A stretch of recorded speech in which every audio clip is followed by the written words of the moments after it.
आज हम मेंडलीव की आवर्त सारणी के बारे में अध्ययन करेंगे।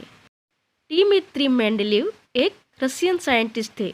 उन्होंने अपने समय तक ज्ञात सभी 63 तत्वों के और उनके यौगिकों के गुणों का अध्ययन किया। तत्वों को उनके बढ़ते परमाणु द्रव्यमान के क्रम में व्यवस्था करने पर उन्होंने पाया कि समान गुणों वाले तत्व एक नियमित अंतर पर आते हैं। कहने का अर्थ है दोस्तों कि समान भौतिक और रासायनिक गुणधर्म प्रदर्शित करने वाले तत्वों की पुनरावृत्ति होती थी। अभी भौतिक गुणधर्म क्या होते हैं? भौतिक गुणधर्म अर्थात कोई पदार्थ या तत्व ठोस है, द्रव है या गैस है, या तो फिर उसमें कौन से गुण पाए जाते हैं, जैसे तन्यता के गुणधर्म पाए जाते हैं कि नहीं, प्रत्यास्थता के गुणधर्म पाए जाते हैं कि नहीं, धातु अगर ठोस है तो वो भंगुर है या फिर मजबूत है, उसमें लचीलापन है या नहीं। इस प्रकार के जो गुणधर्म होते हैं उन्हें भौतिक गुणधर्म कहा जाता है। इसके अलावा पदार्थ का रंग व घनत्व ये भी भौतिक गुणधर्म में आते हैं।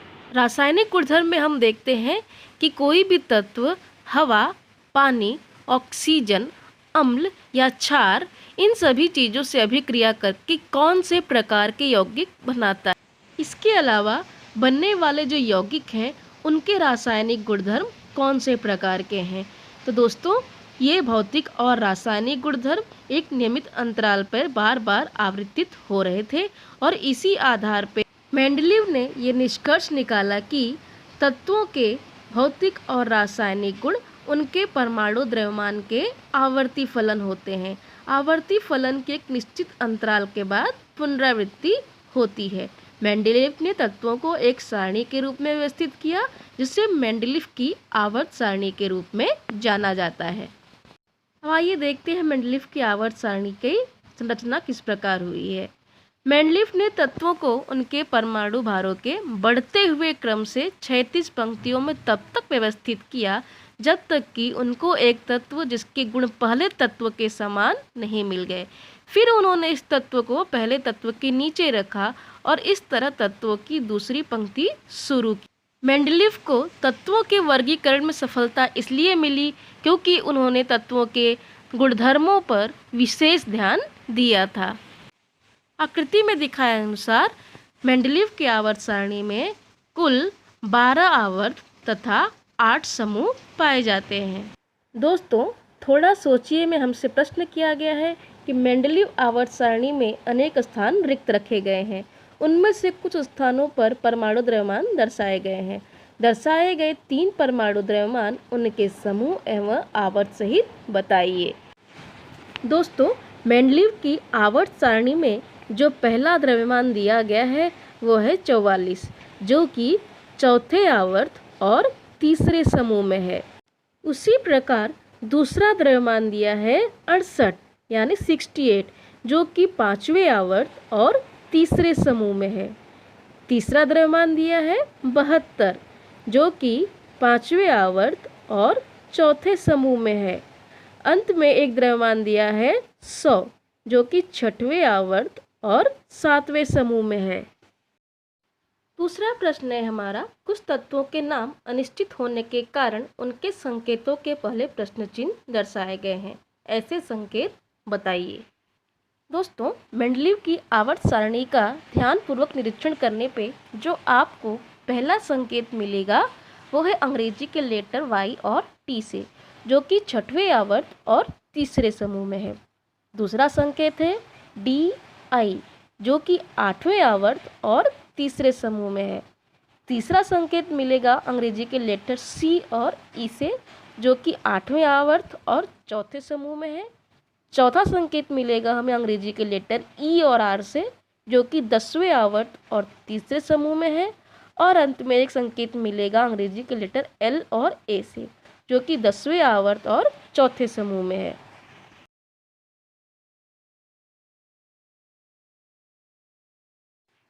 आइए अब देखते हैं मेंडलीव की आवर्त सारणी के गुण अर्थात उसकी विशेषताएं क्या क्या हैं।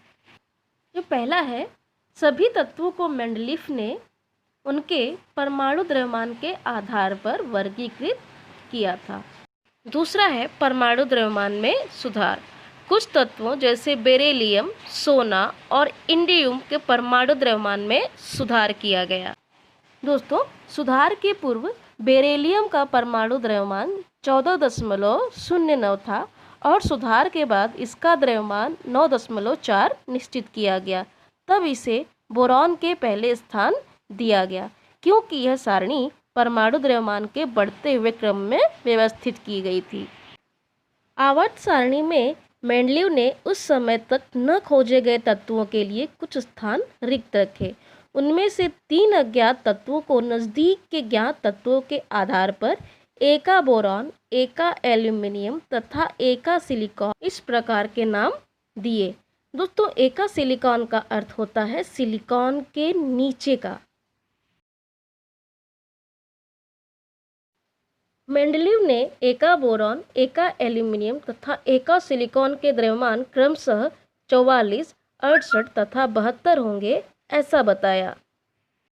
इसके अलावा उन्होंने उन तत्वों की गुणधर्मों की भी भविष्यवाणी की।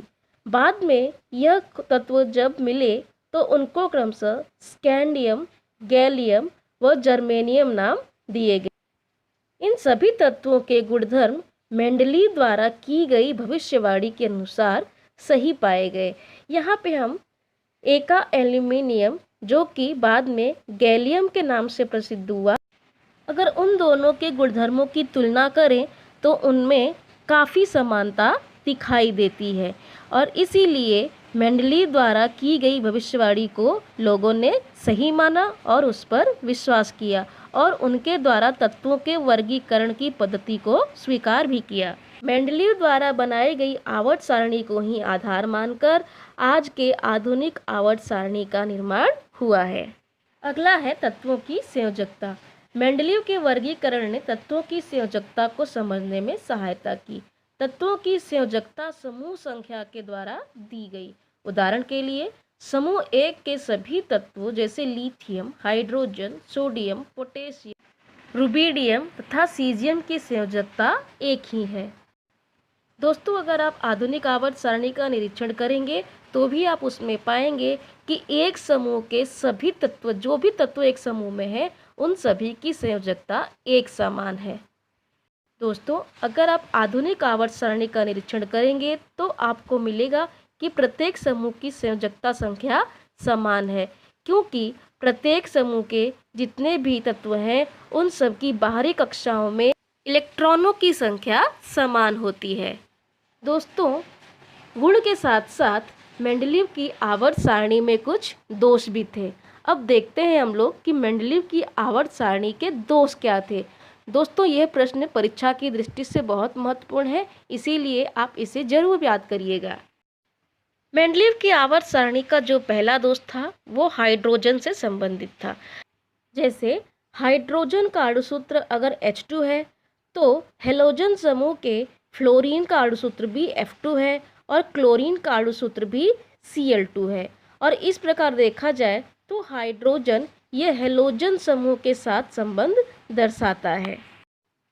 उसी प्रकार हाइड्रोजन एवं क्षारीय धातु, इनके रासायनिक गुणधर्म में समानता मिलती है। हाइड्रोजन एवं क्षारीय धातु की क्लोरीन एवं ऑक्सीजन के साथ तैयार की यौगिकों के अणुसूत्र में समानता दिखाई देती है। अब क्योंकि हाइड्रोजन हेलोजन तथा क्षारीय धातु इन दोनों के ही गुणधर्म प्रदर्शित कर रहा है, इसलिए आज तक ये निश्चित नहीं हो पाया कि हाइड्रोजन को असल में स्थान कौन सा दिया जाना चाहिए और ये संदिग्धता आज तक बनी हुई है। दोस्तों, आगे थोड़ा सोचिए में हमसे ये प्रश्न किया गया है कि क्लोरीन के Cl35 तथा Cl37 इस प्रकार दो समस्थानिक हैं, उनका परमाणु द्रव्यमान क्रमशः 35 तथा 37 इस प्रकार अलग अलग होने के कारण मेंडलीव आवर्त सारणी में उन्हें अलग अलग स्थानों में रखना उचित होगा या उनके रासायनिक गुणधर्म समान हैं, इसीलिए उन्हें एक ही स्थान में रखना उचित होगा। दोस्तों, क्योंकि मेंडलीव के समय तक समस्थानिकों की खोज नहीं हुई थी और मेंडलीव ने सभी तत्वों को उनके परमाणु द्रव्यमानों के आधार पर वर्गीकृत किया था। इसीलिए अगर मेंडलीव के आवर्त सारणी में हमको क्लोरीन को व्यवस्थित करना है तो दोनों ही समस्थानिकों को हमको अलग अलग रखना पड़ेगा। कोबाल्ट तथा निकेल इन तत्वों के पूर्णांक में परमाणु द्रव्यमान समान होने के कारण इनके स्थान के विषय में मेंडलीव आवर्त सारणी में संदिग्धता थी। कुछ स्थानों पर अधिक परमाणु भार वाले तत्व को कम परमाणु भार वाले तत्व से उनके गुणों के कारण पहले रख दिया गया था। उदाहरण के लिए कोबाल्ट का परमाणु द्रव्यमान 58.9 था और निकेल का परमाणु द्रव्यमान 58.7, लेकिन पूर्णांक में क्योंकि दोनों ही 58 दिखाई देते हैं, इसीलिए जो कोबाल्ट था उसको निकेल के पहले रख दिया गया। ऐसे बहुत से जोड़े हैं, जैसे कि टेल्यूरियम को आयोडीन से पहले रखा गया, आर्गन को पोटेशियम के पहले रखा गया। इस प्रकार के दोष मेंडलीव की आवर्त सारणी में पाए गए। आगे तांबे और चांदी जैसे तत्वों की क्षार धातु के साथ कोई समानता न होते हुए भी उनको एक साथ एक वर्ग में वर्गीकृत किया गया है। साथ में सोना और प्लेटिनम तत्व जो कि रासायनिक दृष्टि से समान है, उनको अलग अलग वर्ग में रखा गया। दोस्तों, मेंडलीव आवर्त सारणी के प्रतिपादन करने के बहुत समय के बाद समस्थानिकों की खोज हुई। समस्थानिकों के रासायनिक गुणधर्म समान तो परमाणु द्रव्यमान भिन्न होते हैं। इस कारण उन्हें मेंडलीव आवर्त सारणी में स्थान किस तरह दिया जाए, यह एक बड़ी चुनौती बनी हुई है। इसके अलावा बढ़ते परमाणु द्रव्यमान के अनुसार रखे गए तत्वों के परमाणु द्रव्यमानों में क्रमशः वृद्धि होते हुए दिखाई नहीं दी। इसलिए दो भारी तत्वों के बीच कितने तत्वों की खोज होगी, इसका अनुमान लगाना मेंडलीव के आवर्त नियम से संभव नहीं था।